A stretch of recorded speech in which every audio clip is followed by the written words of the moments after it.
Hey everybody, today Rahdo rounds up July 2019, which means welcome back. It's time once again for my monthly show where I count down all the games my wife and I got to the table over the preceding 4 weeks. And at the end of the show, you'll know what my game of the month is. And it was a very good month. Honestly, I didn't think I was going to pull it off, but we've got 20 new games that I now get to talk to you folks about. I've done run-throughs or rundowns for many of them. Some of them I haven't, and I'll try to give you an idea of what we liked and didn't like about all of them. Although before I get to the countdown, I've got kind of a gaming adjacent element that I also encountered this month that I love so much I just wanted to share.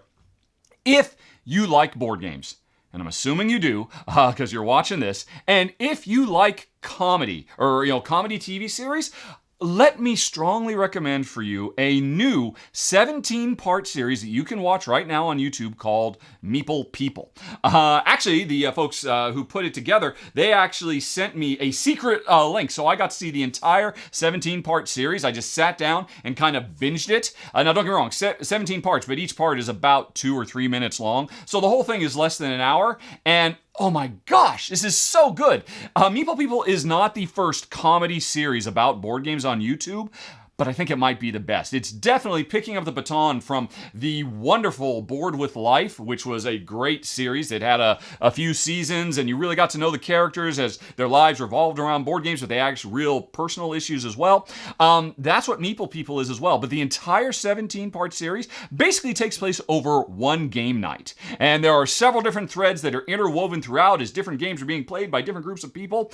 And it's really good.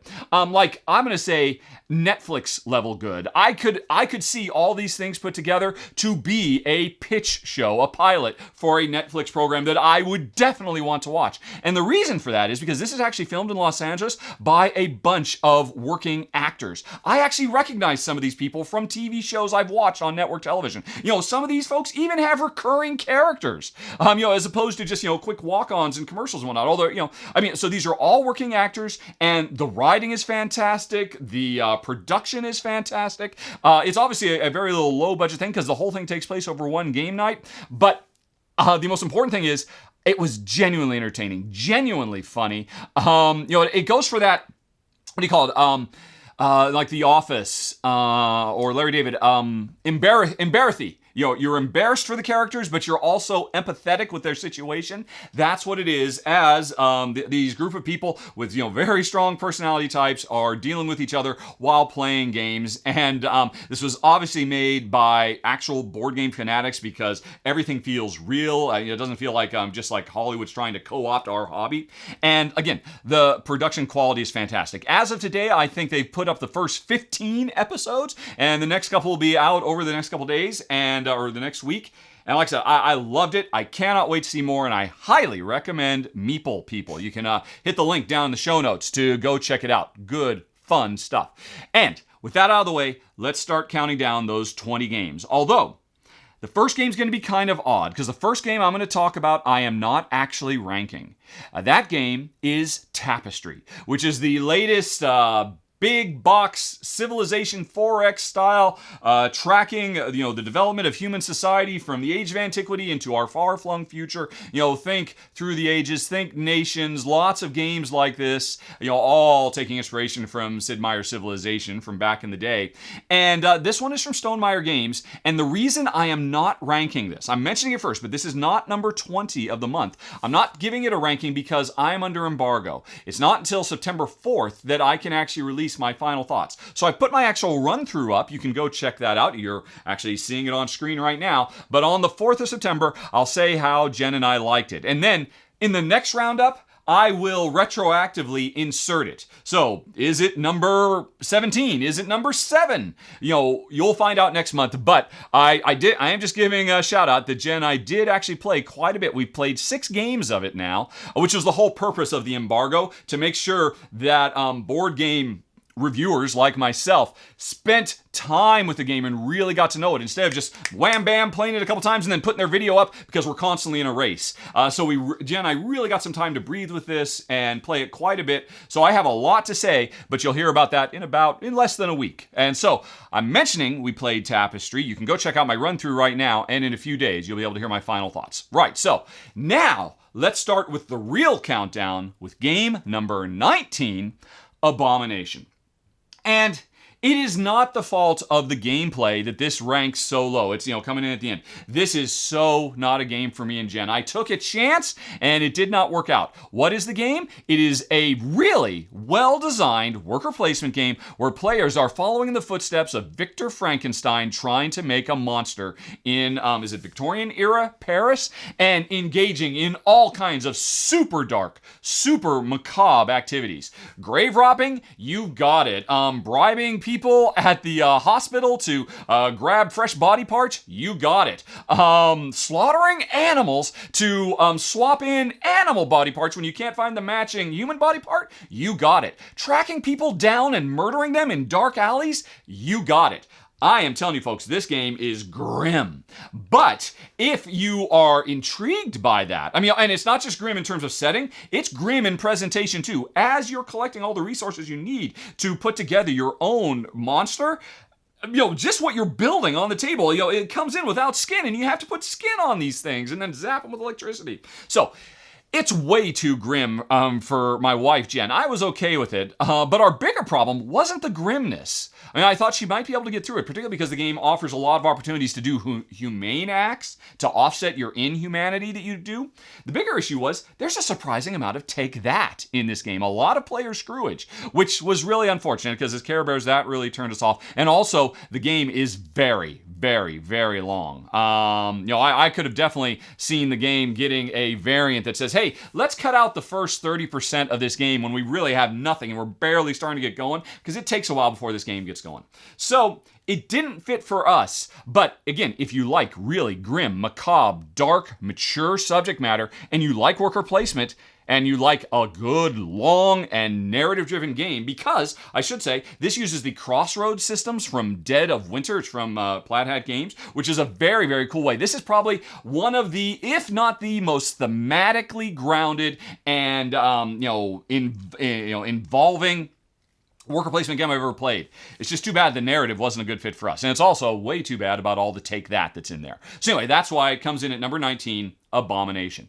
Then we move on to number 18, which is Ancient Terrible Things, The Lost Charter. Now, I did a run-through for Ancient Terrible Things years ago. It's an absolutely wonderful, not quite medium weight, Yahtzee-esque pulp horror adventure game, kind of Heart of Darkness type thing. Although, not particularly grim, unlike the previous game. It's really, very approachable by all ages. And it's just a fantastic game. And I've had the Lost Charter, or is it Chapter? No, I think it's the Lost Charter expansion for a long time. I finally got it to the table when I sat down to play it as a solo game. And first of all, the solo game that this expansion adds is fantastic. The base game is fantastic. All the new things it adds, new types of cards like personal obsessions that players have, events that can change the layout of the board. Speaking of the board, you can jettison the board because it comes in a new travel size box, which is very, very tricky. You can fit all the stuff into the travel size box, but you'll have to go to Board Game Geek, where I started a thread asking people, how do you do this? Because there's a little bit of surgery you have to do. So you can get a full big box experience in a nice little tight compact travel box, and all of the really great stuff makes a wonderful Yahtzee dice rolling game even better. So if all that's the case, why is it at number 18? It's the rules. The rules for this expansion are okay, but they leave a lot of stuff very vague. And so I was like, well, how does this? What if I draw a second event that has to go in place of the first event? Where does it go? Does it replace it? Do I reshuffle? I don't know. There were several things like that. And I couldn't find the answer in the rulebook. I went on Board Game Geek and I found several other people asking these questions and no answers from the developers. That's not true. The developers have answered some questions, but they've left several other questions completely unanswered. And so I was left scratching my head on several questions. And like, oh, okay, I guess we'll just have to make it work this way. And that was no bueno. If there had been better customer service, I don't fault them too much for the rulebook. The rulebook is okay. It just has some vagaries. You see that a lot. And that can be overcome if the developers are really engaged with the community on Board Game Geek. And I get the impression they used to be, but like I said, I found a few threads, including ones that I needed to know about that were unanswered, had been unanswered for months. And that's why, unfortunately, a game that probably would have punched into the top 10 here is sitting at number 18, Ancient Terrible Things, The Lost Charter. Now, let's move on to number 17, a very charming gateway game, Meeple Party. Now, the presentation of this game is absolutely awesome. Players are trying to throw a house party. And the game comes with tons of meeples that are all different colors that represent different types of folks that will show up at your party. Flirts, cool people, jerks, wallflowers, and they all have different behaviors. And so every round at the beginning of your turn, when there's a knock on the door, which means you draw another meeple out of the bag and you invite them into the house, you get the opportunity to use their abilities to kind of shift the landscape of this party in this randomly generated house. It has kitchens and dining rooms and living rooms and bathrooms and all that stuff. Because what you're trying to do is get the right meeples together in the right room so you can get photo opportunities, so you can prove just how good your party is. This is such a wonderful gateway style scenario. I think anybody can really appreciate the humor, and it's very it's very tangible. I mean, this is not some far off Euro where you're just trying to squeeze a couple extra coins out of the lemons you're trying to sell. This, everything feels nice and grounded and thematic, and it's a fun, fast, breezy co-op. Did I mention it's a cooperative game where all the players are roommates trying to make sure that we can all pursue our own photo opportunities before we all get driven crazy by the stress, which happens when certain people who shouldn't be together end up getting together. So we're trying to keep some people apart, keep other people together, but every time you move people around, every time a cool person moves into the living room, suddenly everybody in every adjacent room wants to come in there to see what the cool person is doing. And you can use that to your benefit, or it could lead to your downfall. So I love this idea. It's really cool. Also, the components are great. The presentation, it comes with several little very cool like mini expansions, like the house dog or the house cat or presents, all kinds of things. You can turn it into a birthday party. My only problem is this game is super duper lightweight. Jen and I, we cranked it up to the maximum difficulty, which in part is done by trying to make a really tough to navigate house. The more interconnected all the rooms are in the house, the easier it is to solve the puzzle of how to get people into the right room at the right time. So we tried making the game hard on ourselves, but that didn't feel right. It really felt like the rulebook should have come with, hey, here's suggested house layouts for an easy game, a meaty game, and a hard game. I'm really surprised they didn't do that. But even still, trying to make the game as hard for us as we could, we still found it way too easy, and I understand why. This is a gateway game. You're trying to get total muggles, total noobs to board gaming who aren't used to cooperative puzzles drawn in, and I think under those circumstances it would work well, but no matter how hard Jen and I tried, we could not get this to a high enough challenge level that would really tickle our fancy. And it's a shame, too, because when I first read about this, as I understand it, the original rules were much more challenging, and to try and target a gateway audience, they've made the game much, much, much simpler. In the end, too simple, too easy for me and Jen. But, oh man, if you like that subject matter and you're wanting a really, I'm talking like easier than, or more inviting than, Flashpoint Fire Rescue. Anybody can understand how to play this game and be up and running really quick and having cool, fun, little thematic things. It's just that the puzzle is way too simple to solve. I would love to see the developers go back and provide those variants they had when the game was, quote, too hard, because I want to play it that way as a gamer. But still, I think it's a potentially wonderful gateway game for total gaming novices, and with a great theme and wonderful production. That's my number 17, Meeple Party. Then we've got number 16, Bargain Quest. And really, I guess my problem with Bargain Quest is kind of the same thing I had with Meeple Party. This is another very light gateway-style game. Maybe it's a gateway plus.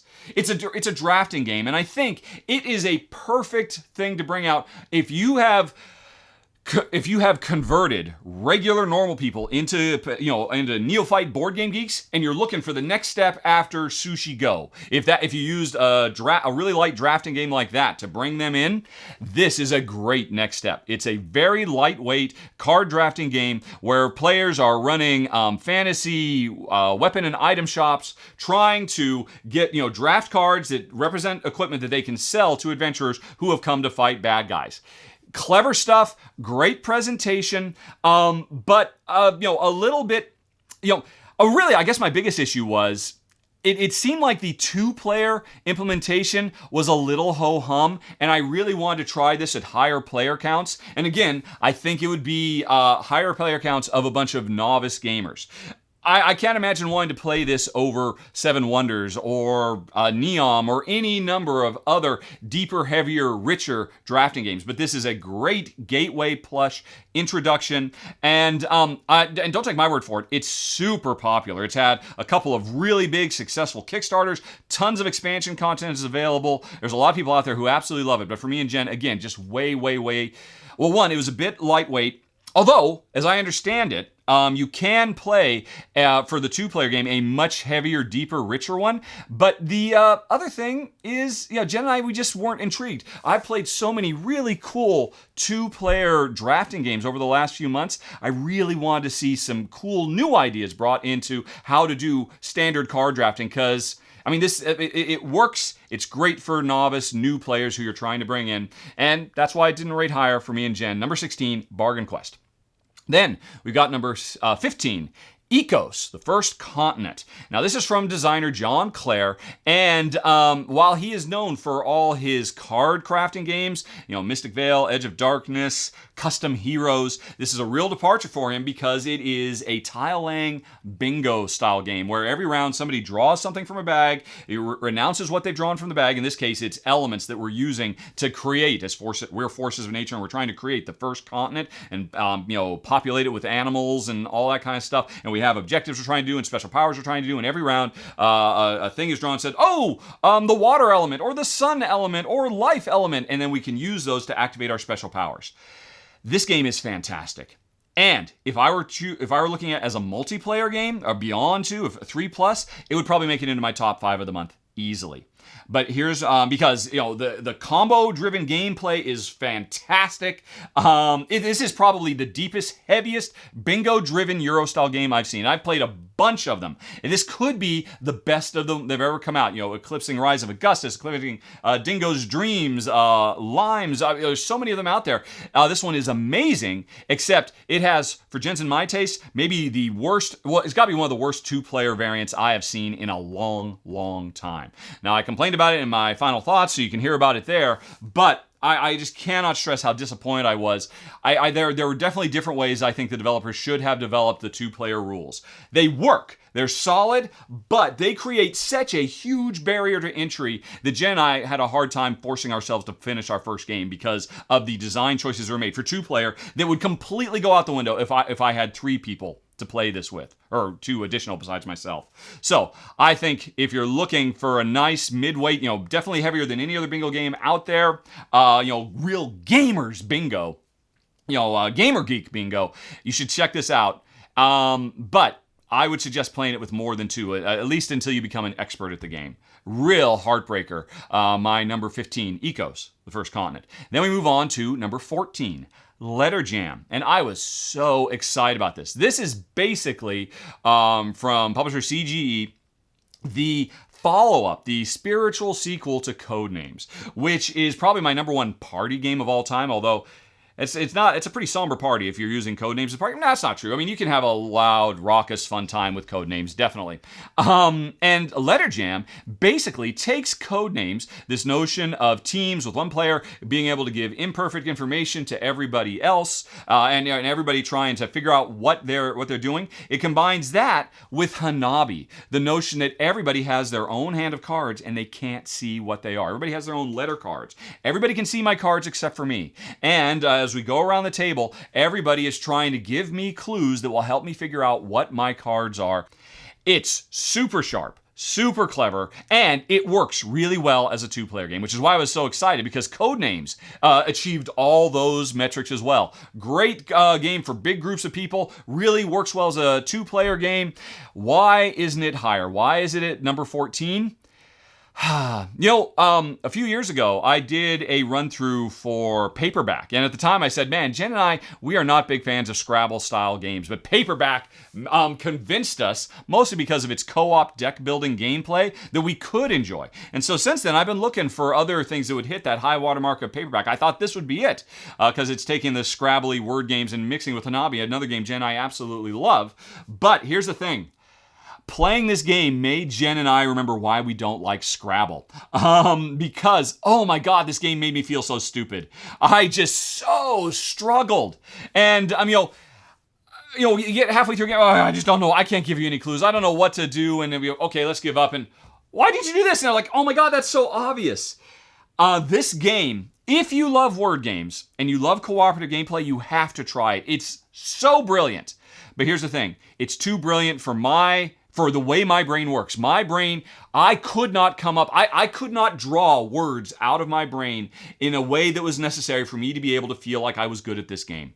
And as such, it became very frustrating. It's not the fault of the game. I'm just warning you, it's not going to be for everybody, because some people, I have a hard time. If somebody asks me to list my favorite worker placement games, I'll have a hard time doing it, because I have a hard time just going just from recall, right, what are all the worker placement games I played? If you ask me about one specific worker placement game, I can go super detailed, because I've got something that my brain can latch onto, and then I can take all the catalog information I have and give it to you.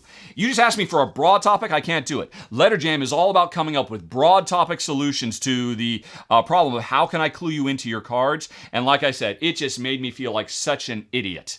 Not the fault of the game. It's just, I strongly recommend everybody try it, because it's really sharp, but ultimately not for us. So that's why it doesn't rate higher. I mean, it's probably a top 3 just in terms of raw, pure design. It just wasn't a good fit for us. So that's number 14, Letter Jam.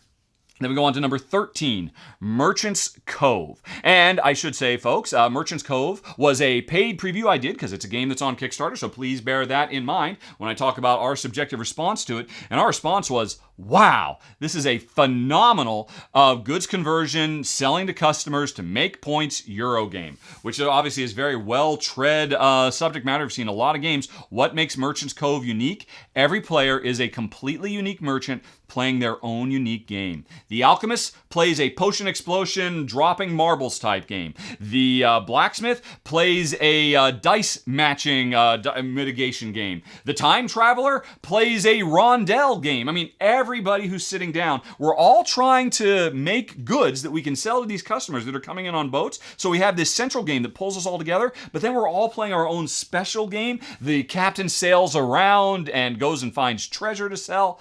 So cool, so ambitious, and the amazing thing is all of these separate mini games work so beautifully.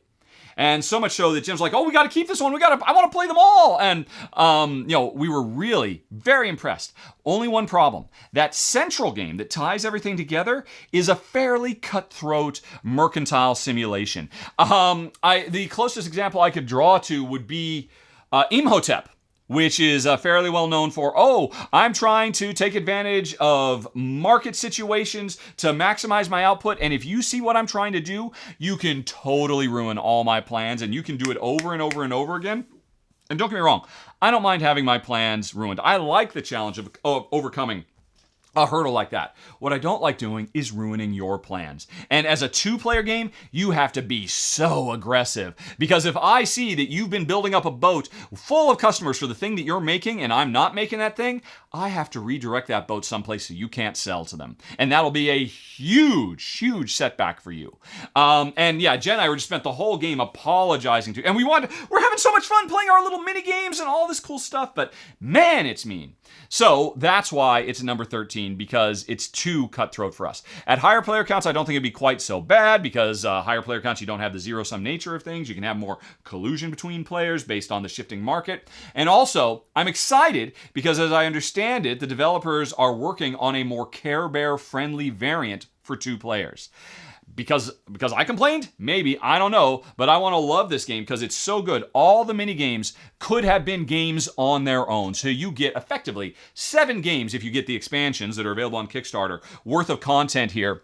And as it is, you just gotta know, with the design I played, it's a fairly cutthroat mercantile world in Merchant's Cove, and that's number 13. Then we've got number 12. This is going to be another paid preview for a game that's going on Kickstarter next month in August called Ultimate Rush.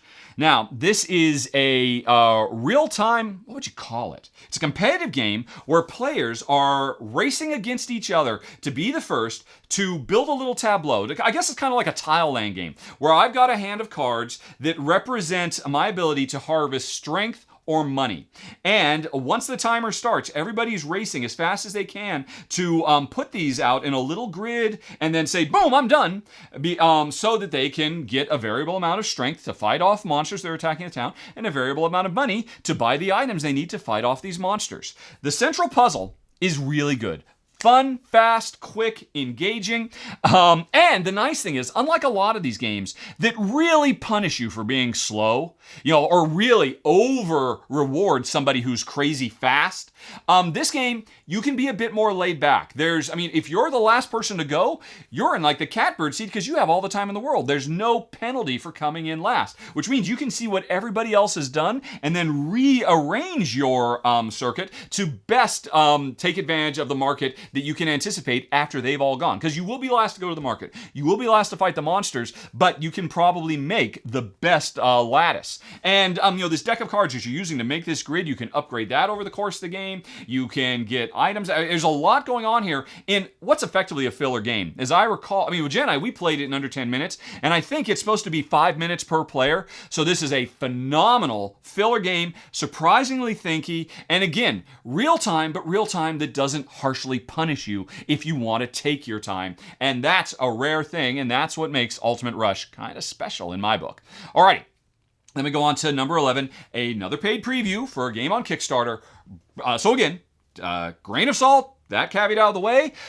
Burgle Brothers 2 really surprised me. Burgle Brothers, which is also a Kickstarter game I covered years ago, is a hugely popular cooperative game of pulling off the ultimate heist in a 3-story office building where you have to crack safes on each floor and then get to the helicopter that's waiting on the roof before the guards catch everybody. Great stuff. Again, just a monster hit. And so you're asking, well, okay, I already have Burgle Brothers. Why do I want Burgle Brothers 2? I gotta say, folks, Burgle Brothers 2 destroys Burgle Brothers. It improves on the core formula in every way. It's a faster, tighter game. There's less repetition because you're doing unique things every single time you play the game. Because the big trick is, now you're breaking into a casino, and you're not breaking into an empty office building in the middle of the night, only worrying about guards. Now you're skulking around a casino in the middle of the day and trying to maintain your disguise, trying to stay away from the guards, and trying to get to that safe. And when you open that safe, you have no idea what's in there. And it's going to, whatever it is, it's going to create a really crazy, almost kind of like final boss fight, big crescendo climax that makes every game finish on a really big high. A lot of improvements across the board, streamlining the gameplay, giving you access to more control over your destiny, and you're less, reliant on just blind luck. Burgle Brothers 2. Oh, and then if you check out the Kickstarter page, I can't imagine anybody won't be impressed by the very, very clever design they've come up for their game box that turns this game into a full 3D thing where you've got one floor and another floor. Really impressive. Just misses my top 10. Number 11, Burgle Brothers 2. Now, what's number 10 then? This is another game that's on Kickstarter. However, I'm not doing a paid preview for that, so they just sent me a prototype, and I said, well, I'm not going to do a full run-through because they're very low budget, this Kickstarter, but I wanted to play it anyway because it looks so good, and it is good. It's my number 10. Crossroll Hong Kong. Now, this is on Kickstarter right now, and this is a roll and write game where, several great things going for it. One, you got a bunch of different dice, D4s, D6s, D8s, Was there a D20? I think so. And every round, when it's your turn, you choose 2 of those different dice because of the circumstance you're in. You're trying to get different probabilities to try to get different numbers because you might be strong in low numbers, you might be strong in high numbers. Everybody has, as the game goes on, different targets for what they want to do. Anyway, you roll the dice, and it's a bingo style game where everybody takes those results and tries to use them to cross off more and more spaces on their Hong Kong rail system to score lots of points. And, it's one of those things where everybody's taking the same input, but by the game is over, you see how everybody's pursued radically different things. And this game has so many different avenues for exploration. Whether you're trying to complete lines from city to city, whether you're trying to, achieve certain achievements, whether you're literally engine building, sacrificing early moves so you can have stronger late moves. This game is very, very clever, and we liked it a lot. Not only did we like it because of the variability of the dice, which gives you so much more to think about in terms of probability, but we also liked the fact that it's a roll and write, but everybody gets a nice hardback board that they can write on, and it's a dry erase, so you can just erase it all. And that meant, Jenna, when we played it on the couch in the living room, just kicking back, rolling dice, crossing stuff out, and then seeing who did the best. My only complaint, and also, it has a really good solo game as well. I played it solo. I have 2 complaints about it that kept it from being top 5 because it's really, really good. The core engine here is great. I strongly recommend you go checking out. Although, again, there's no money. I have no money to change hands. I'm just a fan of the game. My 2 issues with it are, 1, the rulebook. Oh my gosh, this is a Japanese design, and the current version of the rulebook was clearly written by somebody who does not have English as their first language. I'm sure the Japanese rules are fine, but it was tough going. But I'm assuming that stuff will get cleaned up as more and more English speakers give him feedback. I was able to learn the game, but it was a challenge. So I'm not worried about that. My bigger issue is, like I said, there's there's a lot of different things you can pursue. You're working on different tracks at the same time, building in all kinds of stuff. And once you have finished the game, Jen and I found that we tended to get somewhere, upwards of like 80% of everything that you could do in the game done. And that didn't feel right. It really felt more like, if we did really, really well, we should have gotten maybe half of the board done. If we really focused on this, trying to get to all the monuments, and that was our big point scoring thing, we really shouldn't have done very well on actually completing routes. Or, we should be really, really weak. We didn't get a chance to build up, because it feels like this game should be someone where you kind of focus on 1 or 2 things. This game, I think really what it is, you get too much time. I'm not saying the game itself is too long. It plays for a good length of time, but it feels like we should get a few less turns before the game is over so that we can't excel at everything. Now, this is a little tweak. I suspect a little bit of work could be done to it because the core game here is so good. It just feels like at the end, wow, you did 80% of everything, and I did 80% of everything. We just did it in kind of a different way. I did the engine thing. You did the dice manipulation thing, whatever it might be. And so... Again, it's in the top 10 because it's really good, fun roll and write. It's what keeps it out of the top 5. I think it needs just a little bit of tweaking. But anyway, that's number 10. Like I said, it's on Kickstarter right now. Check it out. Crossroll, Hong Kong. Then we go on to number 9, ArtSee. And now this is from, J. Alex Tavern, a relatively new designer who just continues to impress me and Jen over and over and over again. Because what he is really setting himself out as is somebody coming up with some of the most clever, innovative, and original Euro-style puzzly games you've ever seen. His big, the game we were most impressed by so far was Sentient. But, man, he's got 3 different games, and this is his 4th game, all published by Renegade. And this is the problem with filming just in one. Oh, okay, I'm going to go look it up.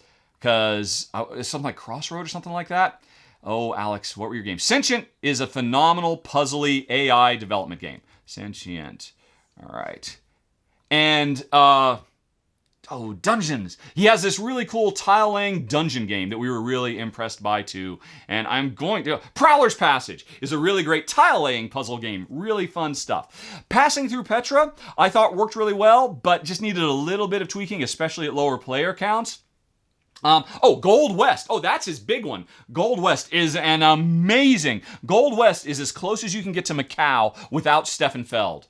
And, he's kind of like a mini Steffenfeld. He's a Steffenfeld in training, this guy. Watch him. And watch him because ArtSee, which we played this month, is another fantastic game. The puzzle here is we're trying to develop, each of us, our own art gallery, and we're playing cards, and our cards are played basically to kind of do advertising to get people in. But if I do advertising for a particular type of abstract art or something like that, everybody else with their own gallery benefits from the advertising I've done. So I've got to take that into account because there's interest in abstract art every place. So I try and focus on stuff other people aren't doing, or I try to piggyback off of what they're doing. But not only that, as I lay out my cards to build up my gallery, I have different halls and I stack cards on top of it to indicate all the stuff I put in those halls.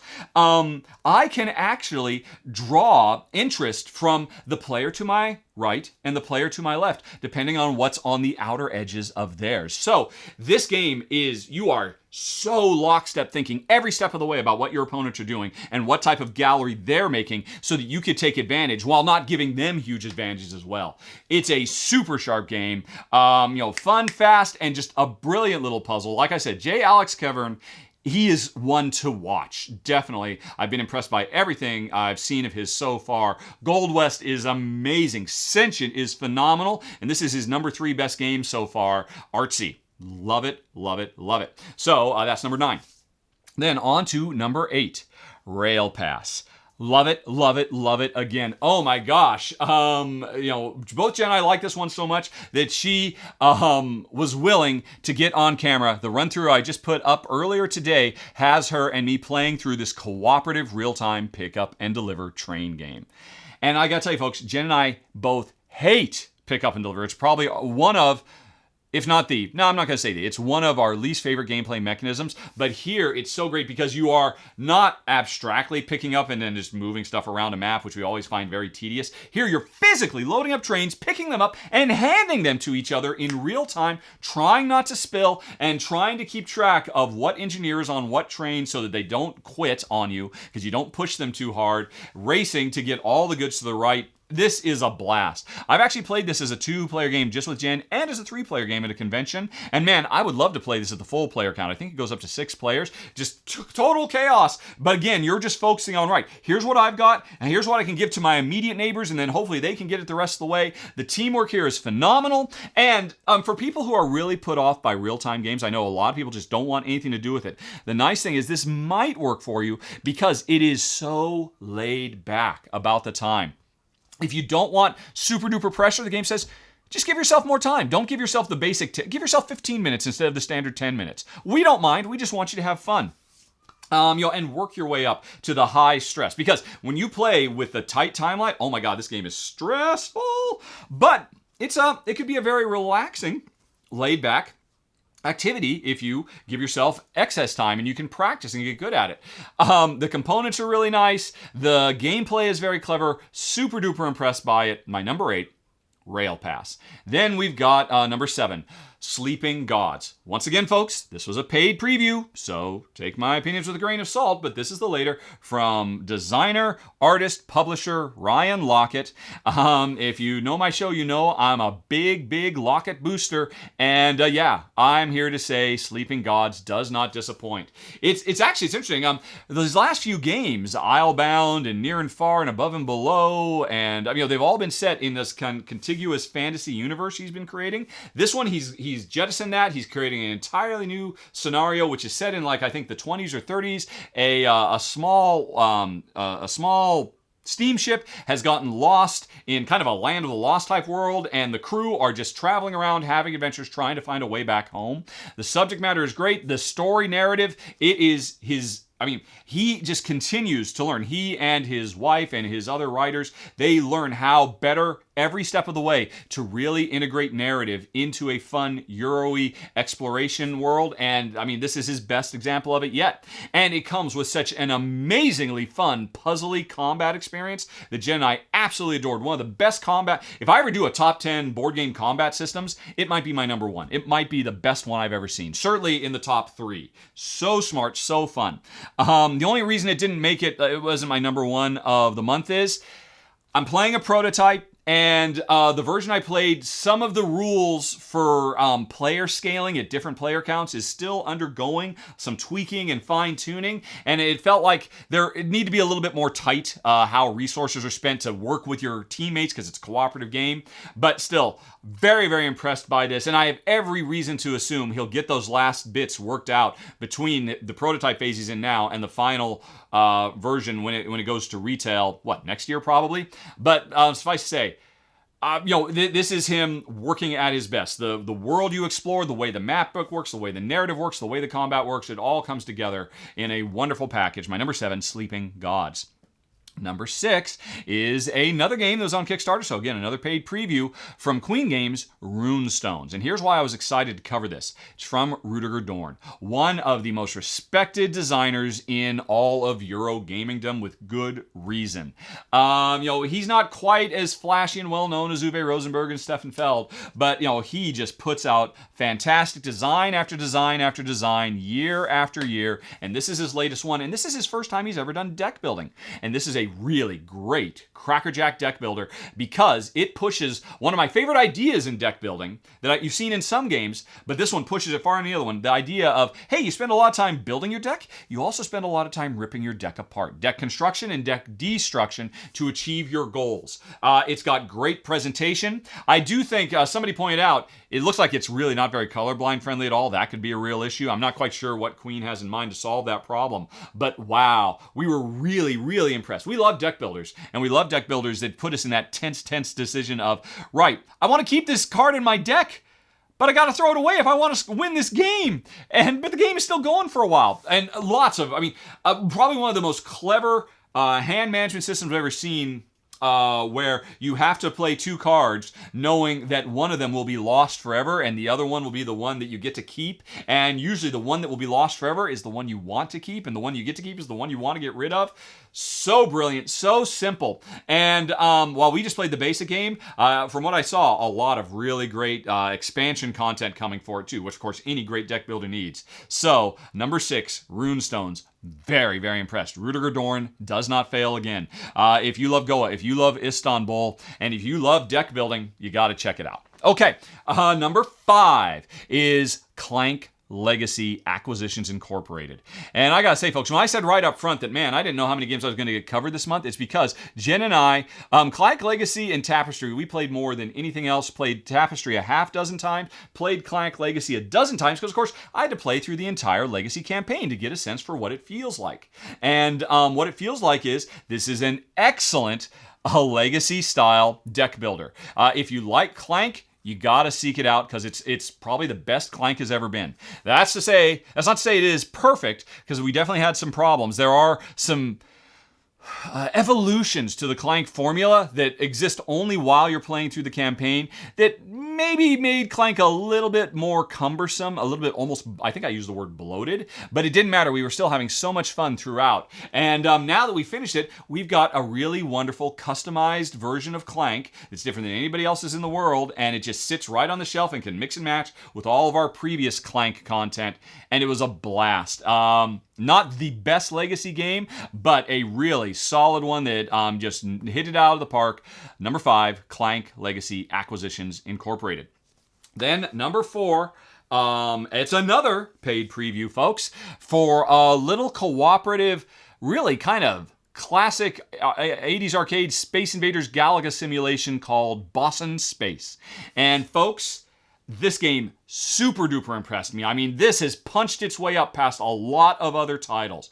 It's on Kickstarter right now, and I played it both as a solo game and as a 2-player cooperative game where players share control over a Space Invaders style ship that can move back and forth at the bottom of the board and is shooting up at all the aliens that are up there, and they're moving around, they're triggering special powers and whatnot. And this is such a wonderfully fun and puzzly Euro-style game because the cards we have to control our ship, to move left, to move right, to fire missiles, to fire lasers, to upgrade our deck so we can get more powerful, to upgrade all of our weapons and whatnot. If you're playing cooperatively, there is a very tricky wrinkle. Everybody has a hand of cards that they're going to play in a given round, and everybody has to play without indicating what we're going to play. So we can all strategize about how, okay, we can see the boss, he's going to move a space to the right, he's going to spawn a thing over there, and then that's probably going to be a really big problem for us because we won't be able to get to it. So somebody needs to do a time warp to move the boss away so that that doesn't happen. Unless maybe somebody has an EMP, and everybody, yeah, okay, that'd be really good. And in the meantime, we're gonna get blown up. We have to move over here to be able to pick up this health package that's over here. So somebody's got to move us left. Everybody said, yep, that's what we got to do. Now, let's all play our cards and see who does what. It may sound like chaos, and it kind of is, but oh, it's the best kind of chaos. Jen and I love cooperative games where we have imperfect information, and this game is like, it's kind of like it's not quite right, but it's almost like a thematic version of The Mind. This is not a game where we're all just trying to play cards without revealing what's in our hand so that we can basically make a straight of numbers. Here, we're trying to survive, and we just have imperfect information. We don't have time in the middle of this space battle to communicate everything we're going to do. We all just try to do our best based on what the plan is. We all reveal the cards we played, and we're like, oh, we're moving too far left. What are we going to do? Well, the beautiful thing is these are multi-use cards. So if the wrong cards get played, you can play them face down to cool off your engine so you don't blow up.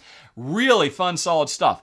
So Jen and I enjoyed it a lot, and then I was surprised how much I enjoyed it as a solo game too. It has a really great system to emulate that unknown element. And yeah, the game comes, if you get the full version, with I think there's either 3 or 4 different scenarios. I played 2 of them. They're radically different. They have a lot of variety. The art is absolutely lovely. Go check out the Kickstarter page. Again, it's very nice and evocative of old classic Space Invaders, pixel art stuff. I'm really impressed. I had such a fun time playing this one. I didn't even mind. I ended up filming like 3 run-throughs for it, because I made goofs or whatnot. And I was like, oh, I don't mind. I'll just play it some more. Really impressed. Like I said, well, of course I am. It's my number 4 best game of the month, Bossin Space. And then let's go on to number 3.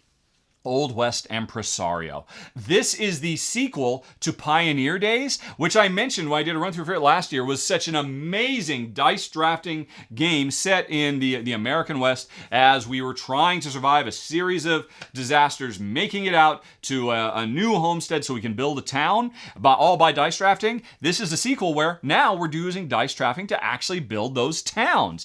And the dice drafting is really good and it's fun and tight. It's not as good as Pioneer Days, but by the same token, it's also not incredibly harsh and cutthroat. It's very live and let live. Everybody just trying to do the best they can because we're dice drafting and we're also tile laying to make our own perfect little town, and it is so much fun. Really amazing stuff. Dice drafting and tile laying are like my number 1 and my number 3 favorite board game mechanisms of all time when I did my top 10 gameplay mechanisms, and they dovetail together so beautifully here. This game is just perfection. It sings. It is so much fun. I highly recommend it, not surprisingly, because it's my number 3 of the month, Old West Empresario. Then we move on to number 2, my last Kickstarter paid preview of the month, and it's actually not going on Kickstarter until next week. It is the first expansion for Gùgōng, known as Pànjūn. Now, Gùgōng made my top 10 games of the year last year. In fact, just yesterday, I did an updated top 10 worker placement games, and Gùgōng was my number 1 worker placement game on that new top 10. So I'm a Gùgōng fanboy. And honestly, I didn't think Gùgōng needed anything more. Just what comes in that base box is so phenomenal. There's game for days. And yet, I am so blown away by all the cool new stuff that gets brought in the 4 different modules that are in this Pànjūn expansion. Like I said, it's going to be on Kickstarter. You'll be able to see my actual rundown of it, of course, when the Kickstarter goes live. Suffice to say, there's something for everybody. If you liked Gùgōng, but you're like, oh, there's not enough player interaction, one of the modules introduces stealing stuff from each other. Not that Jen and I will ever use that, but that's there. It introduces another module, and it introduces a very, very cool area control element. It introduces a whole bunch of new worker types, or gift types, that you can use. There's so much. And, but the best thing of all, the steps you had to climb to get to the Emperor, which was an important part of the game, but a very minor kind of... It's the central thing. You must get an audience with the Emperor, or else you'll lose. No matter how well you did in Gùgōng, you must, among all other things, climb the stairs to get the Emperor. And it was kind of the most important thing in the game, and it was also the most boring thing of the game. That has now been really fleshed out by the Stairs to the Emperor, I think it's called, that module, which kind of has a Zolk in the Mayan calendar thing where, oh, now those stairs we take are actual progress track where there are different things. And every time you play, you get different stairs, so you're going to get different events that can happen as you climb and fall. Now, you often have reasons to lose progress on your trip towards the Emperor, which is a hugely dangerous thing, but it can give you such big rewards. Wow! It's an expansion for one of my top 10 games of 2018, so it's no surprise. It's my number 2 most amazing game we played, Jen and I, this month, Gùgōng Pànjūn. And the number 1, folks, oh yeah, this is good stuff too. A wonderful, wonderful engine builder known by Imperial Settlers, Empires of the North. And I am so happy about this game because Imperial Settlers is such an insanely monster engine building hit. Everybody loves Imperial Settlers, tons of expansion content, and Jen and I couldn't stand it because it was too cutthroat. And I know most people say, oh, I'm just being a baby, but for our tastes, there was too much opportunity for players to really mess with each other. Empires of the North takes a lot of the same mechanisms of Imperial Settlers, but it kind of loosens things up. You have a lot more freedom and flexibility about how you go about creating your little mini civilization now than you ever did. And while there is still, I can still reach across the table and mess with your little civilization, the impact I have on you is so much less. And there are so many alternative uses that are almost always viable. In Imperial Settlers, yeah, I didn't have to use the raise tokens to destroy your buildings and really mess with your engine. But sometimes that was just the best thing to do because the other stuff I could do, I just didn't have a use for, and I've got these race tokens, so I'm sorry, I gotta burn your house down. Here, almost always without exception, yeah, I could gum with your works, but I always have good uses for these raise tokens, so we almost never have to attack. The engine building is great. There's this very, very cool, should I call it a rondel, this randomly generated rondel worker placement element that's totally new, that's been added, and it's just amazing. The art's great, the theme is great, it's got a wonderful sense of whimsy. They've already announced 2 new expansions, so it looks like it's going to get just as much love and attention over the years as Imperial Settlers did, and I'm so excited because all the different, clans you can play so differently. I'm just over the moon. It's my number 1 of the month. Empires of the North. And there you go, folks. 20 games played in July. I'm sorry. Oh my God. Did I say July 2019 right up front? August. This is what I played over the month of August. Man, Paulo, help me out here. I cannot avoid goofs. This is my...